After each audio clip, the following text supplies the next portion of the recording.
어머니, 명훈 씨가 요즘 기운이 없어서요. 보약을 해줘야겠어요. 그래? 얼마나 필요한데? 이거 가져가라. 네가 명훈이를 생각해주니 고맙구나. 어머니, 역시 어머니밖에 없어요. 감사해요. 지영아, 저번에 내가 준 돈 어디에 썼니? 명훈이는 보약 먹은 적이 없다던데? 어머니, 뭘 그런 걸 따지세요? 제가 그 돈을 어디다 쓰던 제 돈이잖아요. 돈을 받아갈 때는 감사하다고 하더니 참 뻔뻔한 며느리 대답이네요. 과연 이 가족에게는 무슨 일이 있었던 걸까요? 시작 전에 구독, 좋아요와 알람 설정 부탁드려요. 안녕하세요. 저는 박순자, 올해 63입니다. 골목길 모퉁이에서 30년 넘게 대박 상회를 운영해 왔어요. 새벽 5시에 눈 떠서 물건 떼다 나르고 밤 11시에 셔터 내리는 게 제 하루였습니다. 허리가 아파도 파스 붙이고 카운터 지켰고 비 오는 날도 손님 한 명이라도 더 올까 싶어 문을 일찍 열었죠. 그렇게 번 돈으로 아들 명훈이 대학 보내고 장가도 보냈습니다. 며느리 지영이가 처음 들어왔을 때는 이제 내 자식도 짝을 찾았구나 싶어서 얼마나 기뻤는지 몰라요. 그냥 둘이 사이좋게 큰 욕심 없이 잘 살기만 바랐습니다. 그런데 결혼하고 얼마 안 지나서부터였어요. 지영이가 슈퍼에 올 때마다 뭔가 한숨을 달고 왔습니다. 어머니, 요즘 물가가 너무 올라서 마트 가기가 무서워요. 처음엔 그냥 넘겼어요. 요즘 젊은 사람들 힘들다는 거 뉴스에서도 맨날 나오잖아요. 저도 살림 부려봤으니까 물가 오르면 빠듯한 거 알죠. 그런데 그 다음에 또 오더니 명은 씨 기저귀일까 봐 말은 못하는데 이번 달 카드값이 아슬아슬하네요. 그 말을 하면서 살짝 눈을 내리깔더라고요. 대놓고 달라는 말은 한 번도 없었어요. 그냥 힘들다, 빠듯하다, 그 말만 했죠. 근데 그게 더 짠했습니다.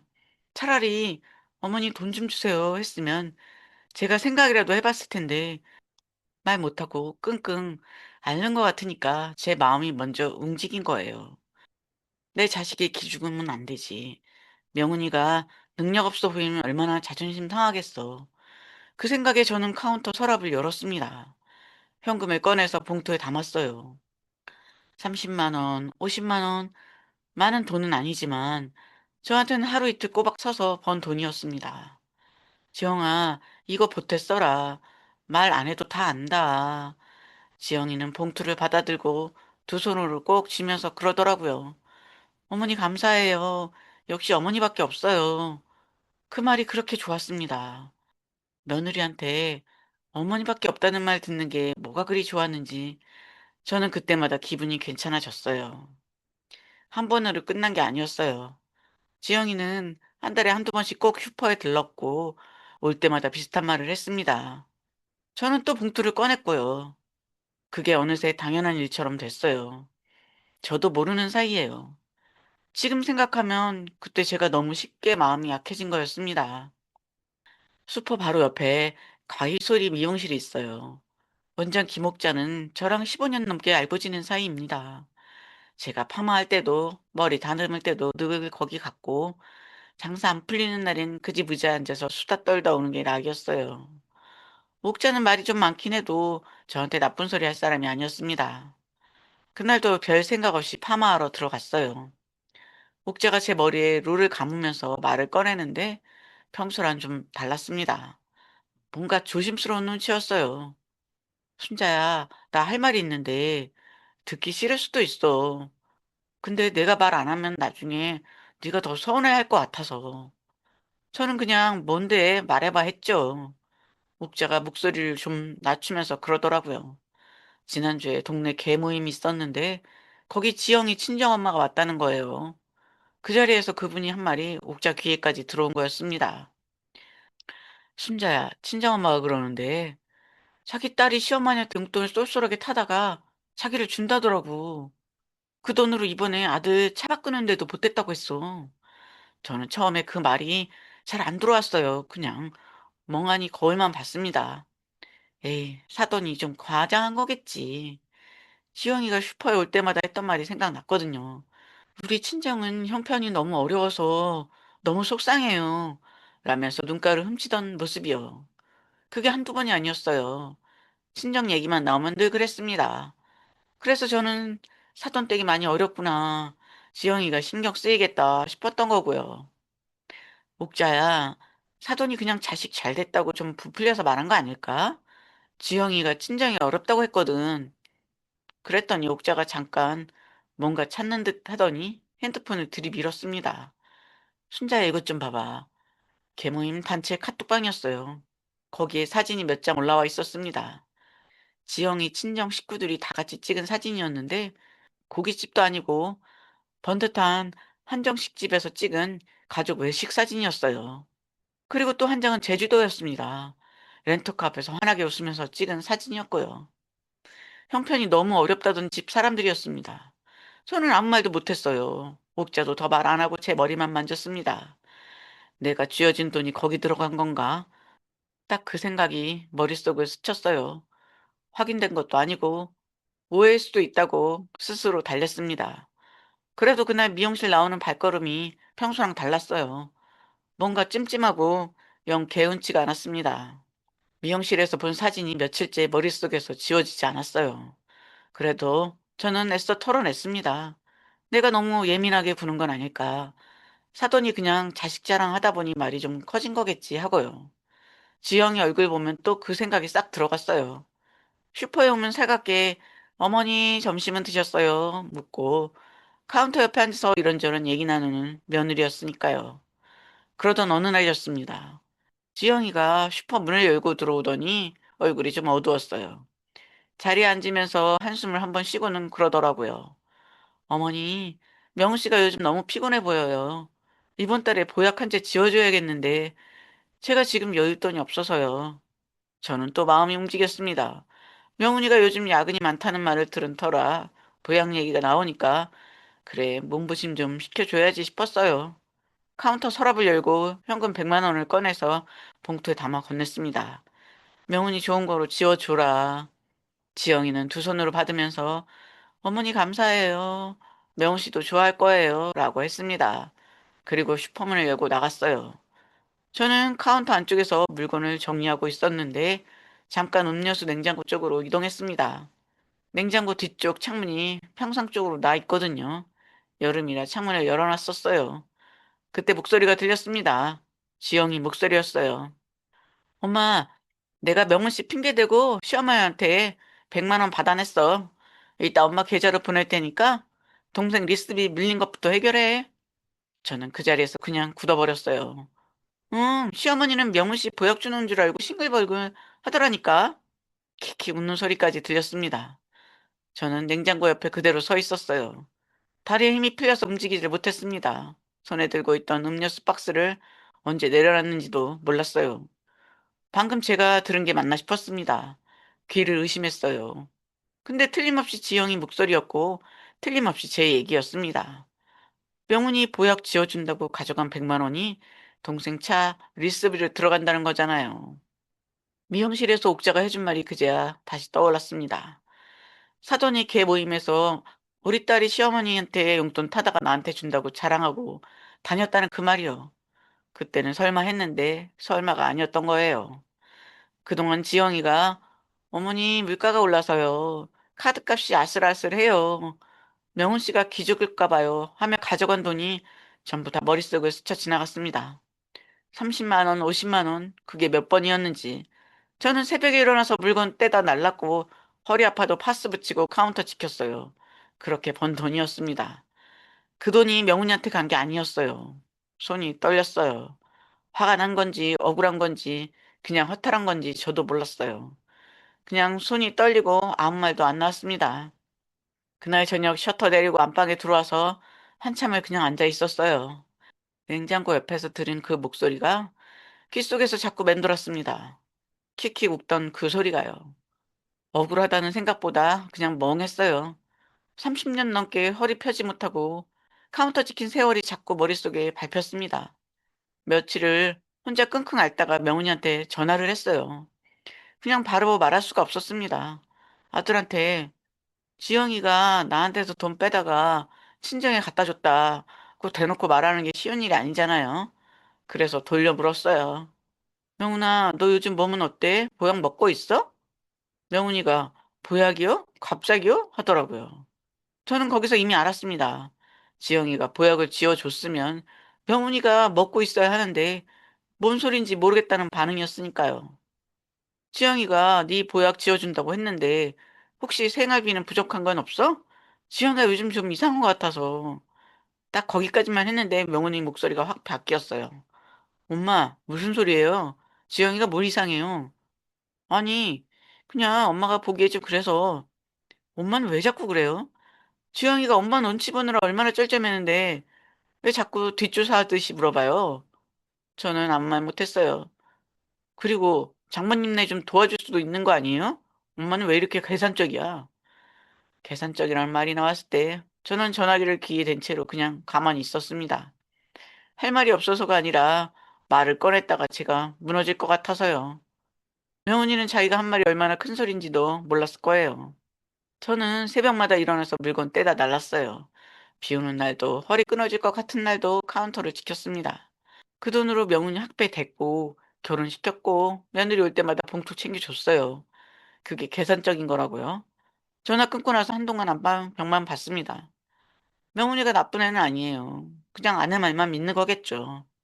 지영이가 얼마나 잘 포장해서 말했는지는 저도 알아요. 근데 그게 더 서러웠습니다. 내 자식이 제 엄마한테 계산적이라는 소리를 아무렇지도 않게 내뱉는 게요.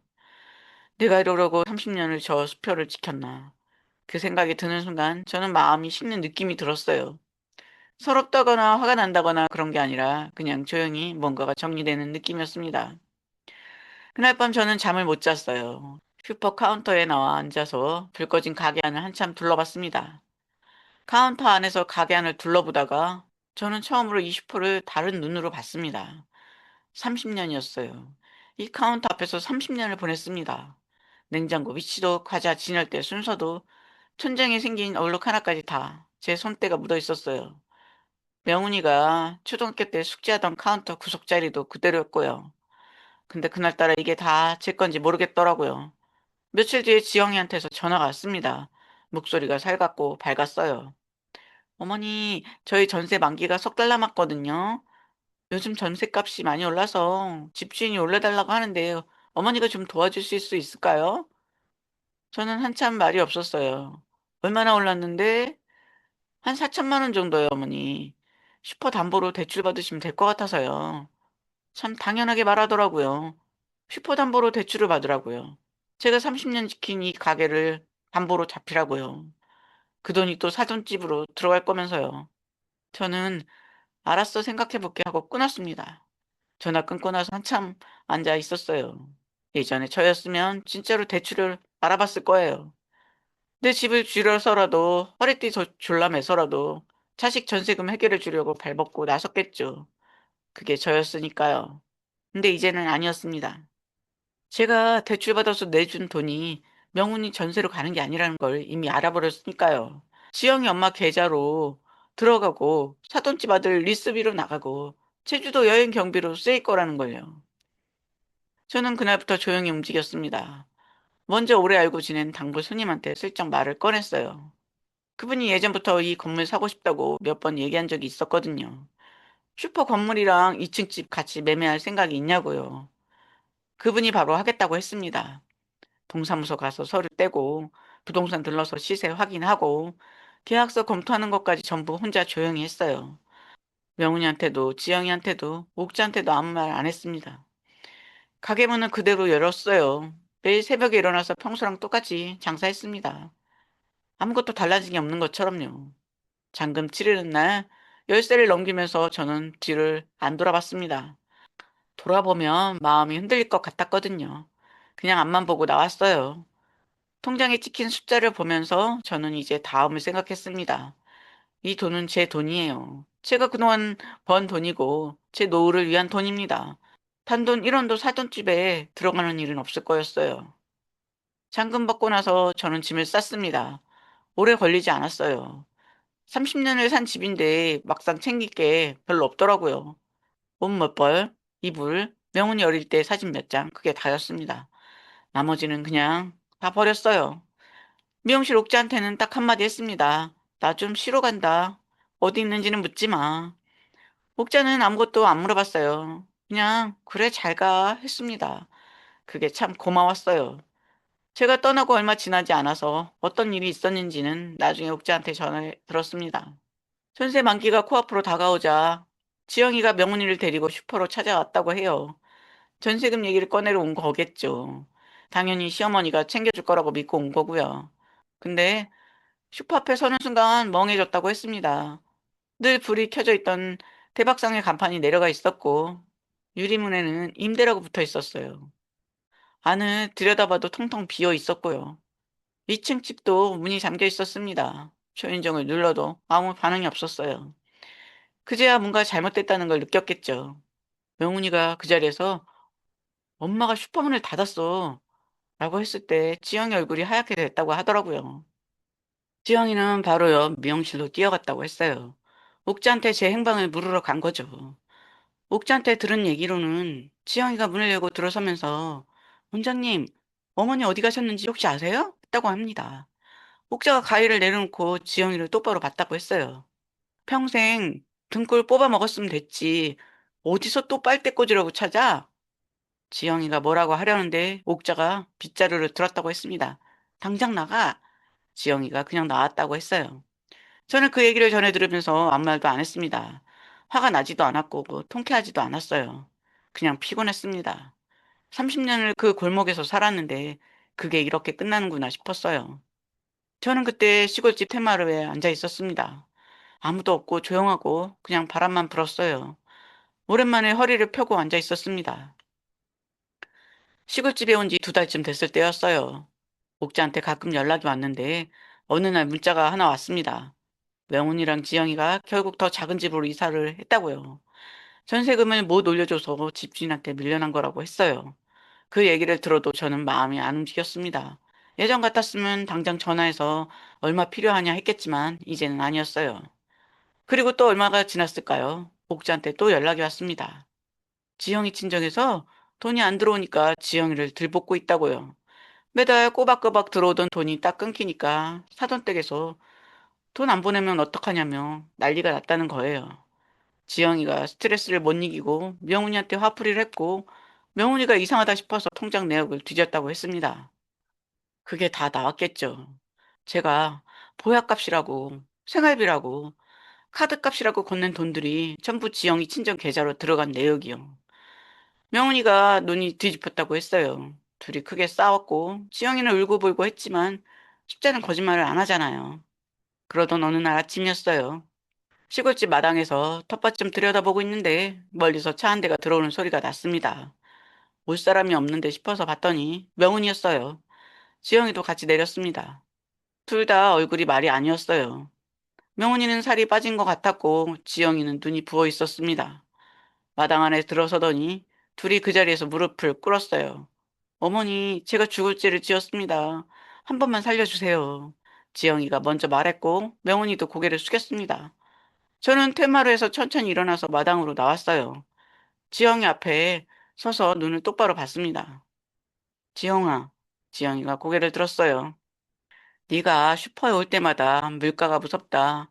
명훈이 기죽는다 했을 때 나는 그 말을 다 믿었다.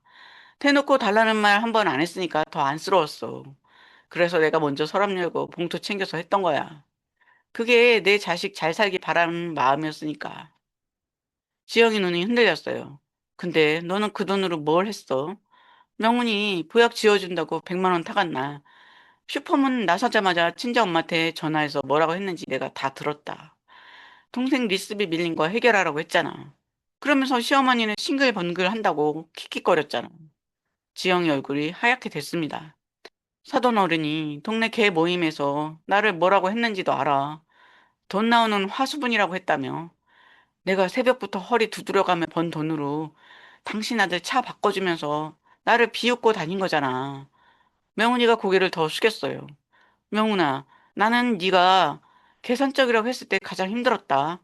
지영이 말만 믿고 지 엄마한테 그 소리 한 거 기억하지? 그게 나는 제일 피눈물이 났어. 저는 거기서 한번 숨을 고르고 말했습니다. 내 피 같은 돈으로 사돈집 부양하는 건 오늘로 끝이야. 너희가 저지른 것들 앞으로 어떻게 감당하는지 두고 볼 거다. 오늘은 그냥 돌아가. 그날 둘을 돌려보내고 나서 저는 퇴마루에 다시 앉았습니다. 딱히 후련하지도 않았어요. 그렇다고 서럽지도 않았습니다. 그냥 오래 무거운 것들을 내려놓은 것 같은 느낌이었어요. 말하고 나니까 더 이상 가슴속에서 맴도는 게 없었습니다. 목자한테 가끔 연락이 오면서 아들 부부 소식이 들려왔어요. 지영이는 친정에 예전처럼 돈을 못 대주니까 이제는 친정엄마랑 돈 문제로 매일 다툰다고 했습니다. 그렇게 살갑던 친정엄마가 돈줄이 끊기니까 딸한테도 모질게 구는 모양이었어요. 제가 봉투 챙겨줄 때는 우리 딸이 시어머니한테 용돈 타다 준다며 동네방네 자랑하고 다닌던 분이 이제는 딸을 들볶고 있는 거겠죠. 명은이는 통장 내역 다 확인하고 나서 지영이를 예전처럼 대하지 못하는 것 같다고 했어요. 한 집에 살아도 서로 말이 없다고 하더라고요. 자꾸 허름한 전세방에서 둘이 냉전으로 지내는 거겠죠. 그 얘기를 들어도 저는 예전처럼 가슴이 쿵 내려앉지 않았습니다.